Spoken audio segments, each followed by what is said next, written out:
Hello guys, hope you all guys are doing well again. Welcome to your own channel. It's day 28 of mission 30 days we started. चलो without wasting your time आपका session start करते हैं। देखो आज मैंने आपको बताना है कि शेयर्स चैप्टर के बारे में। इशू ऑफ शेयर क्या होता है? ये एक काइंड ऑफ इन्वेस्टमेंट होती है। इसमें हमारे पास तीन टाइप के सब हेड्स आ जाते हैं, application money, allotment money and other for call money. अब कॉल बच्चे हमारे पास बहुत टाइप्स की होती हैं। फर्स्ट कॉल होती है, सेकंड कॉल होती है, थर्ड कॉल। अगर एक ही कॉल हुई है तो आप उसको first and final call consider करोगे, अगर दो तो सेकंड एंड फाइनल। अगर एक होगी तो उसके साथ ही फाइनल लगा दोगे, फर्स्ट एंड फाइनल। दो होंगे तो फर्स्ट कॉल अलग, सेकंड कॉल अलग, सेकंड एंड फाइनल कॉल। अगर तीन कॉल्स है, first call, second call and third call, third and final उसको बोलोगे आप। आपके पास अब इस क्वेश्चन में एक एग्जांपल लिया हमने 10 का इशू प्राइस है। इशू प्राइस को बच्चे हम फेस वैल्यू भी बोलते हैं, फेस वैल्यू या फिर नॉमिनल वैल्यू भी बोलते हैं। यहां तक किसी को डाउट नहीं? आगे बढ़ो। अब हमारे पास सपोज हमने एग्जांपल लिया ना, ये we took an example 20,000 equity shares हैं। कौन से शेयर्स हैं? Equity shares. ठीक है। अब जहां इक्विटी अगर लगे तो आप इक्विटी यूज करोगे, अगर प्रेफरेंस होगा तो प्रेफरेंस यूज करोगे। आपको मैं वही पढ़ाऊंगी जो अभी बहुत इंपॉर्टेंट है आने वाला। ठीक है। तो सपोज 20,000 शेयर्स हैं और आपको वो कह रहा है रिसीव कितने हुए हैं? 15,000। You have been received 15,000 shares, equity shares basically. ठीक है, 15,000 इक्विटी शेयर्स आपको रिसीव हुए। अब देखो आप जो 10 का है उसमें 2 रुपए की आपकी एप्लीकेशन है, 2 रुपए की आपकी अलॉटमेंट है, और वो कह रहा है balance on first and final call. मतलब इसमें एक ही कॉल ही, उसी को फर्स्ट फाइनल बोल देंगे। बैलेंस क्या हो गया? 10 में से 2 की होगी एप्लीकेशन, 2 की अलॉटमेंट, पीछे कितना बचा? 6। तो that 6 will be your first and final call. तो यहाँ पे अब हम 20,000 नहीं लेंगे, अब हम यहाँ पे 15,000 कर देंगे। क्यों? क्योंकि हमें रिसीव कितना हुआ? 15,000। एप्लीकेशन में हम रिसीव वाली मनी लेते हैं। और कितने की एप्लीकेशन थी? 2। देखो बच्चे, जो पहला वाला वो एप्लीकेशन है, दूसरा वाला अलॉटमेंट, और उसके बाद फर्स्ट एंड फाइनल कॉल। अगर 15,000 नहीं लिखा होता स्पेसिफिकली यहाँ पे कि रिसीव हुआ है, तो फिर हम 20,000 ही कंसीडर करते। ठीक है। अब यहाँ पे आ जाएगा हमारे पास बैंक में 30,000 एंड 30,000। ये किसके लिए एंट्री की गई? Being what? Application money received. पहले रिसीव होती है एप्लीकेशन मनी। ठीक है। इसके बाद बच्चे आपके पास आ गई सेकेंड। अब पहले एप्लीकेशन मनी रिसीव होती है, उसके बाद एप्लीकेशन मनी हम क्या करते हैं बेटा? बताओ भाई। ड्यू करते हैं। तो इसमें आ जाएगा equity share application account DR2, equity share capital account. ठीक है जी, जितना आपने ऊपर लिखा वहां नीचे ले आओ 30,000 एप्लीकेशन में। ठीक है, ये सिंपल एंट्रीज है इशू ऑफ शेयर्स की। ये किसके लिए एंट्री की? बीइंग एप्लीकेशन ड्यू की, हमने एप्लीकेशन मनी ड्यू की। ठीक है। आफ्टरवर्ड्स हम लेंगे, अब क्या आएगा बच्चे? इक्विटी शेयर अलॉटमेंट की एंट्री। सिर्फ एक बेटा हमारे पास एप्लीकेशन होती है जो सबसे पहले रिसीव होती है, फिर ड्यू होती है। बाकी सब अलॉटमेंट, कॉल मनी, ये सब पहले हम ड्यू करते हैं फिर पे करते हैं। ठीक है, इसमें रिसीव नहीं होती। तो इक्विटी प्रेफरेंस मैटर करेगा अगर क्वेश्चन में कौन से शेयर्स हैं। नहीं होंगे तो simple share allotment, share application, share capital. ठीक है, equity share allotment account DR2, equity share capital account. In any case यहाँ पे वो कह रहा है प्रीमियम है, तो कहीं पे भी प्रीमियम आ जाए तो जिस एंट्री में आप ये लिखोगे, जैसे अगर एप्लीकेशन में प्रीमियम होता तो 2 SPR आ जाता। यहाँ पे हम लिख लेते सिक्योरिटी प्रीमियम रिजर्व या सिक्योरिटीज प्रीमियम। ठीक है जी, SPR कहते हैं इसको हम। अगर प्रीमियम पे इशू होगा, जितना प्रीमियम होगा अगर 2 रुपए का, अब यहाँ पे हम 20,000 शेयर्स लेके चलेंगे। क्यों? क्योंकि रिसीव वाला सिर्फ इधर आता है, बाकी हमने यहाँ पे नेट लेके जाना है। रिसीव सिर्फ एप्लीकेशन में जाता है। इनटू कितने की थी अलॉटमेंट? 2 की। सपोज करो कि उसमें 1 रुपए का प्रीमियम है, तो आप अलॉटमेंट तो 2 की लिखोगे total including premium 40,000। Share capital में सॉरी SPR में आपका क्या चले जाएगा? प्रीमियम कितना मैंने बोला? 1 रुपीज का, तो ये आ गया 20,000। यहाँ पे भी चला गया 20,000। यहाँ तो बैलेंस डाल दोगे, यहाँ तो आप लोग डाल दोगे 1 रुपया। ठीक है। फिर इसके बाद आ जाएगा, ये होती है अलॉटमेंट, बीइंग अलॉटमेंट ड्यू। ठीक है, मैं शॉर्ट फॉर्म आ रही हूँ। यहां लिखेंगे बैंक अकाउंट DR अब इसको पे करेंगे to equity share allotment account. अब इसमें कौन सा पैसा आएगा, 40,000 वाला, ठीक है, इंक्लूडिंग प्रीमियम। ये क्या हुई, पे हुई, अलॉटमेंट पेड। अब सब पहले ड्यू होगी फिर पे होगी, जितनी मर्जी कॉल्स हो यही ट्रीटमेंट रहेगा, ठीक है जी। हाँ जी बच्चे, अब आपको इसमें एक ही कॉल थी, बैलेंस कितना आया था उस पे 6 का, तो एक ही कॉल को लिखोगे equity share first and final call account, DR to equity share capital account. अगर इसमें प्रीमियम होता तो प्रीमियम ले लेते टू SPR करके। ये हुई आपकी फर्स्ट एंड फाइनल कॉल, पहले ड्यू फिर पे होगी। सिर्फ अलॉटमेंट एप्लीकेशन मनी पहले रिसीव होती है फिर पे होती है, ठीक है जी। ओ सॉरी, पहले रिसीव होती है फिर ड्यू होती है, वो पे नहीं होती। फिर आएगा यहाँ पे bank account DR to what, equity share application, oh sorry first and final call account. इसको क्या किया आपने, फर्स्ट एंड फाइनल कॉल को पे किया, ठीक है। जितना आया 6 था तो 20,000 इंटू 6 कर लोगे, यहाँ पे आ गया 1,20,000। अगर प्रीमियम होता, जितना प्रीमियम होता, अगर 6 रुपए में सपोज होता 2 रुपए का प्रीमियम, तो 4 रुपए डालते आप शेयर इसमें शेयर कैपिटल में फेस वैल्यू, और जो बचता प्रीमियम था 2 रुपए का, तो इंटू 2 करके प्रीमियम आता, दोनों साइड्स आपकी इक्वल आ जाती, ठीक है। जितनी ड्यू की उतनी हमने पे कर दी, ये सिंपल एंट्रीज आपकी खत्म होगी, ठीक है। अब आपको इसमें हम बताएंगे बैलेंस शीट कैसे बनती है, ठीक है। यहाँ पे ना ध्यान देना बेटा, इश्यू ऑफ शेयर की 4 नंबर की बैलेंस शीट आने वाली है आपको एग्जाम में, and how you guys will attempt that question. 4 में से आपके 3 नंबर तो पक्के करने ही करने हैं आपने, ठीक है। बैलेंस शीट,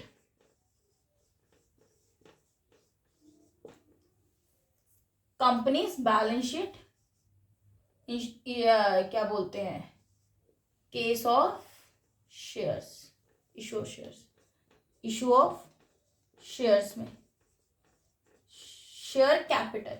अब आपको पता होना चाहिए शेयर कैपिटल आपके पास कितने टाइप्स की होती हैं बेटा। हमारे पास शेयर कैपिटल जो रहती है, पहली होती है ऑथोराइज्ड कैपिटल, जिसको पुत्र जी हम बोलते हैं रजिस्टर्ड कैपिटल के नाम से भी जानते हैं, ठीक है, रजिस्टर्ड कैपिटल।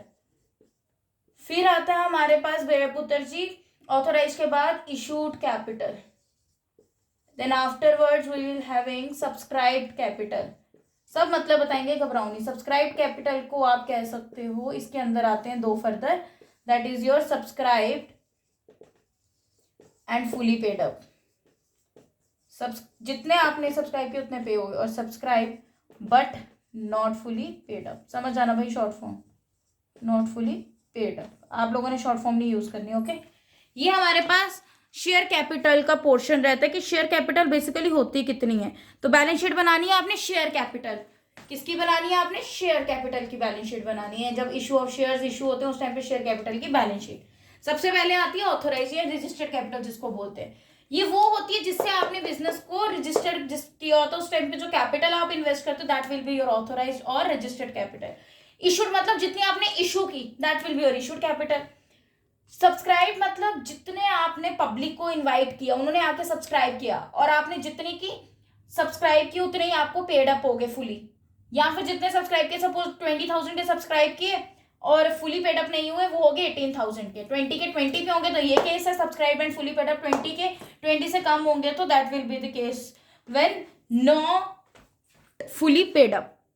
देखो जी, यहाँ पे आपने सिंपल लिखना ऊपर बैलेंस शीट, ये तो हो गया ना टॉपिक का नाम। यहाँ लिखोगे आप बैलेंस शीट, क्या लिखोगे, बैलेंस शीट, जब क्वेश्चन अटेम्प्ट करना है, ठीक है जी। फिर आपने लिखना है इसको, क्या लिखते हैं, पर्टिकुलर्स। अब लाइबिलिटी अमाउंट नहीं, ये वो कंपनी की बैलेंस शीट जो मैंने आपको पढ़ाई है, particulars, note number and just amount का कॉलम। अभी आप देखने कितनी छोटी सी है। यहाँ पे सबसे टॉप पे क्या आता है, इक्विटी एंड लाइबिलिटी।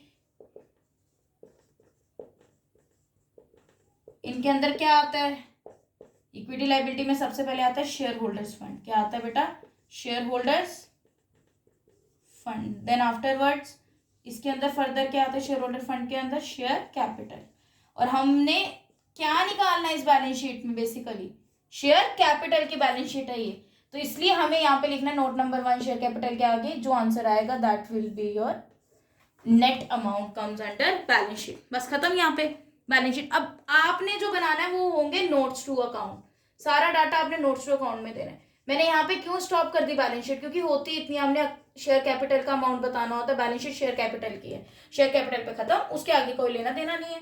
अब नोट्स टू अकाउंट में आप लोग क्या बनाओगे, simple particulars, detail, amount. Okay जी,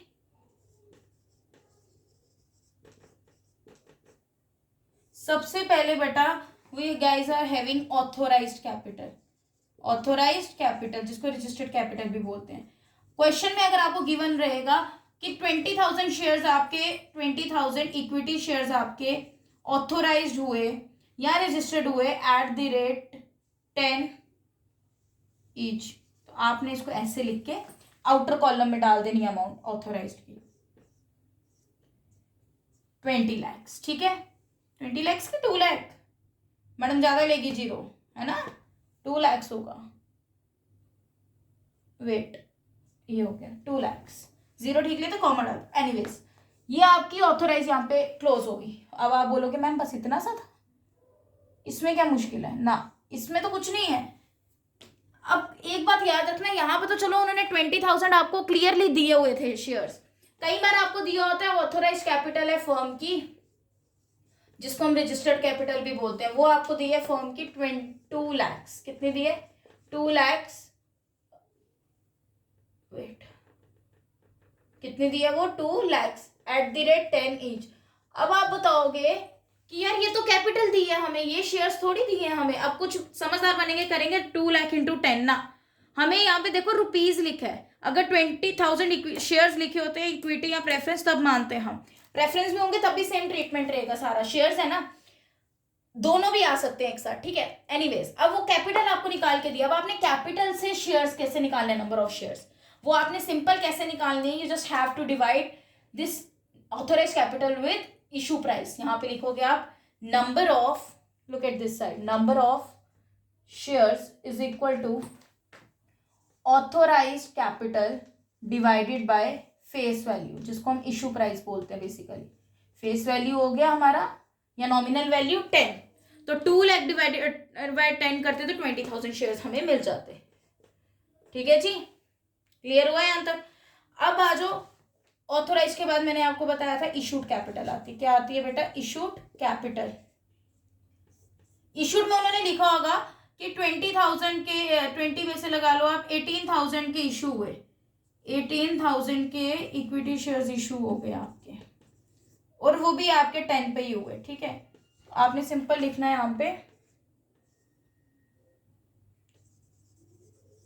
1,80,000, इसको भी क्लोज कर दोगे। अब आप बोलोगे कि मैम बचा गया कि दोनों को ही क्लोज कर दिया, तभी मैंने कहा कि इन दोनों के मार्क्स तो आपको मिल ही जाएंगे ना, इतना भी करके आओगे बैलेंस शीट पेपर में 4 नंबर की आएगी, 2.5 तो आराम से मिलेंगे, और 3, इसको 2.5 को 3 में कैसे कन्वर्ट करना है देखो। हाँ जी पुत्र जी, अब 3rd नंबर पे हमारे पास आएगी सब्सक्राइब्ड कैपिटल। अब आप बोलोगे कि मैम आपने बनवाया हमसे डिटेल का कॉलम, ठीक है मैंने बनवाया, I agree with that point. अब आप बोल रहे हो कि मैंने सब्सक्राइब का तो सॉरी डिटेल का कॉलम बना लिया, उसमें लिखा कुछ नहीं, ये क्या भाई टाइम वेस्ट है, इनको क्यों वेस्ट करवा रहे, नहीं, इसका काम अब आपको सब्सक्राइब में दिखेगा। लेट्स सी, वो तो हर कोई निकाल लेता है, जिसके आगे ऑथोराइज लिखा होगा तो उसको वैसे करना है, अगर इशूड लिखा होगा तो उसको उस वे से करना है। सब्सक्राइब में थोड़ा झोल होता है, इसमें pro rata allotment calls in arrears आ जाते हैं सब कुछ, ठीक है। अब वो कह रहा है कि 20,000 शेयर्स आपने सब्सक्राइब किए, बट आपको फुली पेड अप, मतलब 20,000 किए एट द रेट 10 पे थे, 20,000 शेयर्स एट द रेट 10 पे थे, बट वो सब्सक्राइब हुए बेटा जी 18,000 पे, कितने पे हुए 18,000 equity shares, sorry not like this, आप इसमें पहले इसका एक सबहेड भी तो दोगे, पहले आता है इसमें सबहेड क्या बच्चे, subscribed and fully paid up, ठीक है जी। अब इसके अंदर आएगा कि दूसरे में आएगा, देखो वो कह रहे हैं 18,000 के शेयर्स होने किस पे चाहिए थे, 10 पे, 20,000 के शेयर होने किस पे चाहिए थे, 10 पे, पर हुए कितने पे, 8 पे। तो ये कौन सा केस है, फुली पेड अप वाला कि नॉट फुली पेड अप वाला, नॉट फुली पेड अप वाला, इसको नील लिखोगे या लिखोगे ही नहीं इसको पार्ट को, फिर उसके बाद लिखोगे आप सब्सक्राइब बट नॉट फुली अगर 10 के बच्चे 10 पे ही होते, मेरी बात समझ रहे हो आप लोग, 10 की चीज 10 पे ही होती तो वो होता है ये वाला केस। अब नहीं हुए, और मतलब हुए 10 की चीज 8 पे हुई है, तो लिखोगे 20,000 शेयर्स उतने ही है, equity shares at the rate, shares भी कई बार कम हो जाते हैं, ऐसा कोई हिट एंड फास्ट रूल नहीं है, बट आपने paid up value, called up value देखनी है 8 ईच। अब 8 को मल्टीप्लाई करो 20,000 से, अंदर लिखोगे डिटेल में, अब बाहर नहीं जाओगे पहले क्योंकि इसमें एडजस्टमेंट रहेगी। 1,60,000। अब वो कह रहा है कि एक एप्लीकेंट था जो गुप्ता एक एप्लीकेंट था, ठीक है। गुप्ता वॉज फेल्ड टू, जो गुप्ता था भाई, ही वॉज फेल्ड टू पे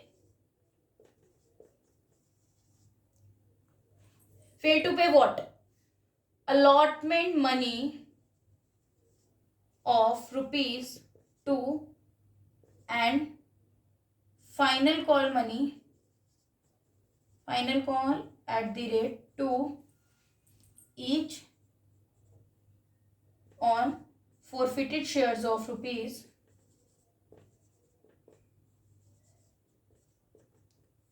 नहीं, सॉरी शेयर्स लिखने हैं हमने, रुपीज कहाँ से आ गया शेयर्स में, 200। अब देखो आपको नंबर ऑफ शेयर्स कितने बोले जो फोरफिट मतलब हमारे पास आ गए, ये फोरफिट हो गए, कैंसिलेशन ऑफ शेयर्स जो वापस आ गए 200 के, और इस पे क्या नहीं पे हुआ, कॉल्स इन एरियर्स क्या हुए, फाइनल कॉल नहीं हुई और अलॉटमेंट मनी नहीं, ऑल नहीं है ये, अलॉटमेंट मनी है, समझ जाना ये क्या है बेटा, अलॉटमेंट मनी। अब ये दोनों नहीं हुए, कितने की, एक अलॉटमेंट थी 2 रुपए की और ये अगेन फाइनल कॉल भी 2 रुपए की। अब आपने इसमें लिखना है लेस कॉल्स इन एरियर्स, ठीक है जी। अब कॉल्स इन एरियर्स इनको बोलते हैं जिसकी पेमेंट नहीं हुई होती। अब वो कितने हैं, देखो कितने फोरफिट हुए थे शेयर्स, नंबर ऑफ शेयर्स 200, लिखोगे 200 मल्टीप्लाई बाय व्हाट, जितना पे नहीं हुआ है, कितना नहीं हुआ, एक अलॉटमेंट नहीं हुई और एक फाइनल कॉल, कितना हो गया 4, 200 इंटू 4 करके कितना आ गया आपके पास आउटर कॉलम में 800। 1,60,000 में से 800 माइनस कर दो, कितना आ गया आपके पास 1,59,200, राइट गाइस। अब ये जो आंसर निकला that will be your net answer which is transfer to share capital.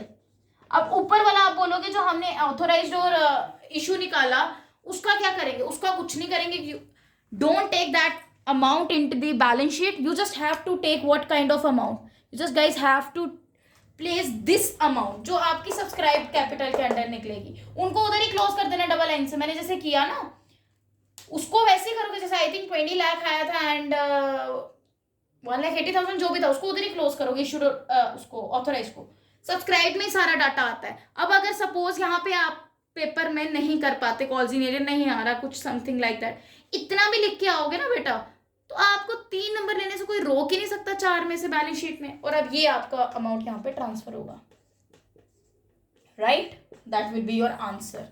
लगी समझ आपको बैलेंस शीट शेयर कैपिटल की, ठीक है। अब मैं आपको इसके फोरफीचर और रीइश्यू का पार्ट समझाती हूँ। हाँ जी बच्चे, तो देखो forfeiture and reissue of shares. अब फोरफीचर वर्ड का बच्चे मतलब पूछोगे क्या होता है, फोरफीचर का हो गया cancellation of shares allotted to share holders, जो आपने शेयर होल्डर्स को अलॉट किए होते हैं ना, क्या बोलते हैं शेयर्स, वो कैंसिल हो जाते हैं, cancellation of shares allotted to share holders. और रीइश्यू का मतलब तो आप लोगों को उसके नाम से पता लग गया होगा, इशू हुए वाले शेयर्स फिर से रीइश्यू होते हैं, मतलब पहले शेयर्स इशू होते हैं, उसके बाद वो फोरफिट होते हैं, उसके बाद वो रीइश्यू होते हैं। जैसे बिजनेस चेन पढ़ते हैं ना, मैन्युफैक्चर या प्रोड्यूसर जिसको बोलते हैं, to wholesaler to retailer to consumer, या जिसको कस्टमर बोलते हैं, वैसे ही इसमें सबसे पहले शेयर्स होते हैं हमारे इशू, उसके बाद शेयर्स होते हैं हमारे फोरफिट, ठीक है, उसके बाद हमारे शेयर्स हो जाते हैं री इशू, ठीक है, ये शेयर्स का रहता है। बात समझ आई, शेयर्स हमारे फोरफिट होते हैं, only shares are forfeited, not are debentures are forfeited, ठीक है। ये बहुत इंपॉर्टेंट टॉपिक है शेयर चैप्टर का, यू मस्ट नो कि इसको करना कैसे। 3 एंट्रीज इसमें रहती हैं। अब वो एंट्रीज क्या रहती हैं, देखो पहली एंट्री आपकी रहने वाली है पुत्र जी शेयर कैपिटल, अगर इक्विटी शेयर्स हैं तो इक्विटी लगा लोगे भाई शेयर से पहले, अगर प्रेफरेंस है तो प्रेफरेंस लगा लोगे शेयर से पहले, जहां भी शेयर लिखोगे किसी भी क्वेश्चन में, तो share capital account DR to what, to share forfeiture account, जिसको आप फॉरफिटेड शेयर्स अकाउंट भी बोलते हैं, शेयर्स फॉर फीचर अकाउंट, इसको बेटा जी आप कह सकते हो फॉरफिटेड शेयर्स अकाउंट। ठीक है, कुछ भी बच्चे, हर किसी की अपनी लैंग्वेज है ना बेटा, जो जैसे मर्जी ले। टू व्हाट, टू आप लोगे जो आपको आया नहीं है उसको हम कॉल्स इन एरियर्स बोलते हैं। क्या बोलते हैं उसको हम? Calls in arrears. जिसकी पेमेंट नहीं हुई, जो अभी मैंने पीछे बताया ना, फेल टू पे, या जिसकी नॉन पेमेंट हो गई, वो आपके कॉल्स इन एरियर्स होते हैं। कॉल्स इन एरियर्स आपके क्या होते हैं? जिसकी बच्चे नॉन पेमेंट हो गई है, नॉन पेमेंट मतलब पेमेंट ही नहीं हुई, या फिर जिसको आप कह सकते हो फेल्ड टू पे। ये दो वर्ड्स आपको, दो सेंटेंसेस या दो टर्म्स कहीं दिखेंगी, आइदर फेल टू पे और नॉन पेमेंट, तो मतलब वो कॉल्स इन एरियर्स हैं। अब हम क्या करते हैं, मैं पर्सनली कॉल्स इन एरियर्स नहीं आपको रिकमेंड करूंगी लिखना, क्योंकि उसको एंड में हमें क्लोज करना पड़ता है। तो हम कॉल्स इन एरियर्स की जगह सीधा लिखेंगे जो हमें नहीं आया, या तो जिसकी पेमेंट नहीं हुई, या तो जो पे करना भूल गया या पे नहीं कर पाया, एनीवेज। ठीक है, तो इसको आप लिख सकते हो यहाँ पे कॉल्स इन एरियर्स। या फिर मैं आपको एक एग्जांपल लेके हम क्वेश्चन ही कर लेंगे। अब suppose we guys are having question, look at this side. ठीक है, Gupta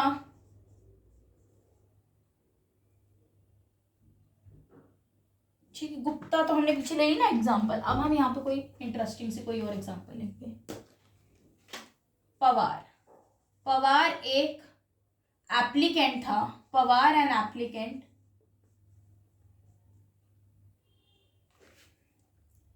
failed to pay, he has failed to pay, Pawar an applicant has failed to pay or make non-payment of final call of @6 each for 1000 forfeited shares. These shares are reissued at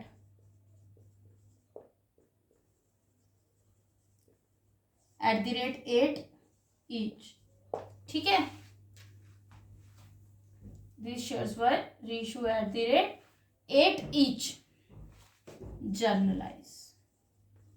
अब ये मैंने क्या लिखा देखो, कह रहा है जो एक पवार है, पवार एन एप्लीकेंट, ये कोई एप्लीकेंट है पवार, पवार ने क्या किया, पे नहीं किया अलॉटमेंट मनी, या वो ही हैज फेल्ड टू पे और नॉन पेमेंट कर गया, फाइनल कॉल की, मतलब फाइनल कॉल नहीं की उसने, कितने की पे, 6 रुपए की ना, उसने बेटा जी फाइनल कॉल की 6 की पे, और ना ही उसने अलॉट नहीं, सिर्फ फाइनल कॉल नहीं पे की, कितने की, 6 की, कितने पे, 1000 शेयर्स। अब ये जो 1000 है हमारे फॉरफिटेड शेयर्स होते हैं, number of forfeited shares given, ये नंबर ऑफ फॉरफिटेड शेयर्स है।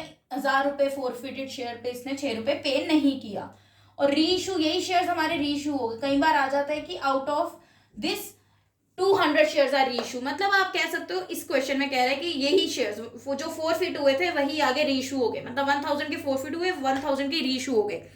समटाइम्स आपको ऐसे आ सकता है 1000 के रीइशू हो गए 800 पे, लाइक दैट। ठीक है, चेंज करके अमाउंट कितने पे, @8 ईच। आपने क्या करना है, you have to pass necessary journal entries, journalise करना है इसको। करें क्वेश्चन को, लेट्स सी। इधर देखो 2, अब क्या नहीं पे किया, कॉल्स इन एरियर्स में क्या लिखोगे आप, नाम लिखोगे ना। मैंने कहा कि कॉल्स इन एरियर मैं रिकमेंड नहीं करने वाली, भाई मेरी तरफ से बिल्कुल बड़ा क्रॉस है, नहीं करने कॉल्स इन एरियर। आपने वर्ड याद कि इसको याद इन द सेंस इसको समझना है आपने कि कॉल्स इन एरियर बोलते किसको है, बट आपने इसको यूज नहीं करना जर्नल एंट्रीज में, ओपनली कह रही हूँ। ठीक है, आपको बाद में प्रॉब्लम होने वाली है, उसको क्लोज करना पड़ता है। ठीक है, तो सीधा नाम लो जो क्या नहीं पे किया, फाइनल कॉल नहीं पे की, तो यहाँ पे लिखोगे शेयर फर्स्ट एंड फाइनल, एक ही कॉल थी तो first and final call account. अपनी नॉलेज के लिए एक बार लिख लो कि इसको हम कॉल्स इन एरियर्स बोलते हैं, जो हमें मिलानी है, नॉन पेमेंट जिसकी होती है ना, बस। और 2, अच्छा 2 में हमने शेयर फॉर फ्यूचर लिख लिया हो, एक ही चीज थी जो हमें पे नहीं हुई, इसमें लिखोगे बीइंग शेयर्स फॉरफिटेड। अब आएगा झोल, अमाउंट कैसे डालोगे, लेट्स सी। बेटा ध्यान दोगे, अगर कॉल्स इन एरियर हो गया जो हमें नहीं आया, इसमें तो वो पैसा जाएगा। वो कैसे कैलकुलेट करोगे आप अमाउंट को जो नहीं आया? कितने शेयर्स पे हमें नॉन पेमेंट हुई बेटा जी? बताओ जी, कितने शेयर्स पे हुई नॉन पेमेंट? हमें हुई बेटा 1000 पे। तो यहाँ पे लिखोगे जो 1000 पे कितने नहीं आए हमारे पास, कितने नहीं आए? फाइनल कॉल कितने की थी? फर्स्ट एंड फाइनल 6 की, ठीक है। फर्स्ट और फाइनल कॉल कितने की थी? 6 की। अच्छा एक चीज और लिख लेना, मैंने ऊपर लिखी नहीं, जो फेस वैल्यू है जिसको हम नॉमिनल वैल्यू या इशू प्राइस भी बोलते हैं, या जो शेयर का इशू प्राइस फेस वैल्यू या नॉमिनल वैल्यू है वो है आपकी 10 ईच, ठीक है। अगर आपको 1000 पे 6 रुपए नहीं आए, मतलब आ कितने गए होंगे? 10 में से अगर 6 नहीं आए तो 10 में से 6 नहीं आए, बचा कितना? 4। ये 4 आपको आ चुके हैं, ये आपने एज्यूम करना है। यहाँ क्या लिखा है? First call and final call, सिर्फ फाइनल कॉल नहीं आई, उसी को फर्स्ट एंड फाइनल कॉल बोला, वो नहीं आई। मतलब उससे पहले जो भी होता है एप्लीकेशन अलॉटमेंट सब आ चुका है, ये खुद एज्यूम करना है, सपोज करना है। अगर होता है कि अलॉटमेंट नहीं आई तो अलॉटमेंट से पहले जो था वो आ चुका है। जो भी आएगा ना, जो नहीं आया, जिसकी नॉन पेमेंट हुई या जिसकी फेल टू पे हुआ, वो वाली से पहले जो भी होगा ना एक स्टेप, वो सब आ चुका है, ठीक है। प्रीसीडिंग दैट आइटम, उस आइटम से पहले, प्रीसीडिंग दैट आइटम, ठीक है। अब जैसे इसमें फर्स्ट एंड फाइनल है, मतलब इससे पहले जो भी है वो सब आ चुका है। 6 का ये नहीं आया तो इशू प्राइस में से, टोटल में से, फेस वैल्यू नॉमिनल में से माइनस कर लोगे आप, जितना आपने को नहीं आया, और जो पीछे बचा उतना आ गया। मतलब आया कितना है बेसिकली, वो 4 फीचर में जाएगा जितना आ चुके हैं, इंटू 4। ये आपके क्या हो गए? ये आपके कैंसिल हो गए शेयर, ये आपके पास आ चुके हैं, जिसको हम बोलते हैं कैंसिलेशन ऑफ शेयर्स, ओके। फिर आएंगे सेकंड में, अमाउंट अभी करेंगे, ठीक है। ये रीइश्यू की एंट्री होती है, बैंक अकाउंट DR टू क्या लिखोगे? टू आप लिखोगे बेटा simply share capital account, share capital account. अब मैं, आप देख रहे हो मैंने कितनी स्पेस छोड़ी है, वो मैं बताऊंगी क्यों छोड़ी है। क्यों बेटा? जब हम ये एंट्री करते हैं इसमें हमारी यहाँ तो ये साइड में बैलेंस कम आता है, यहाँ तो ये साइड, अगर ये साइड पे बैलेंसिंग फिगर आएगी, यहाँ कोई डेफिशिएंसी हुई तो हम यहाँ पे डालेंगे अमाउंट शेयर फॉर फीचर में। किस में डालेंगे? शेयर फॉर फीचर में। अगर तो बेटा जी हमारे पास क्रेडिट साइड में डेफिशिएंसी आई, अगर इसका सरप्लस हुआ, तो फिर हम क्रेडिट साइड की बैलेंसिंग फिगर को किस में लिखते हैं? SPR, security premium reserve account. याद रखोगे ये किसके लिए यूज किया मैंने, जो स्टार्स है इसको समझना, ये आपकी बैलेंसिंग फिगर के लिए मैंने यूज किया। यहाँ तो अगर डेबिट साइड छोटी है ये नाम लिखोगे, अगर क्रेडिट साइड छोटी है तो ये नाम लिखोगे, और इसको नरेशन दोगे। भाई नरेशन बहुत जरूरी है, नरेशन के ही मार्क्स आपको मिलने हैं, नहीं लिखोगे तो पछताओगे। You guys will definitely regret for that कि हम नरेशन नहीं लिख किया है। फिर बोलोगे कि एंट्रीज लिखी नंबर नहीं मिले, वो क्यों नहीं मिले? आपने नरेशंस नहीं लिखी यार CBSE में। अब देखो, being forfeited shares are reissue, जो फॉरफिट हुए थे वही आगे रीइश्यू हो गए। यहाँ सिंपल लिखो बीइंग शेयर्स आर रीइश्यूड। फिर आएगी आपके पास इस टॉपिक की last entry, that will be your share forfeiture account DR या forfeited shares account DR to capital reserve, to capital reserve. ये होता है आपके पास बीइंग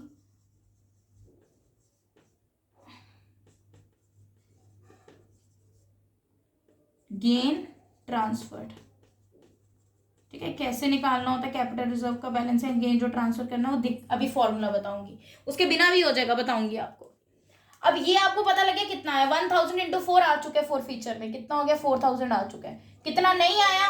1000 इंटू 6 पे नहीं आया, तो यहाँ पे हमारी शेयर कैपिटल में, मैंने आपको पीछे भी बताया, फेस वैल्यू जाती है। तो 1000 पे कितनी फेस वैल्यू थी? 10 थी ना, 10 का शेयर था, ये देखो फेस वैल्यू आपके पास, ठीक है। तो 10 का आया तो कितना आ गया हमारे पास? 10,000। क्या हमारी दोनों साइड सेव आ रही है इक्वल, दोनों साइड का सम?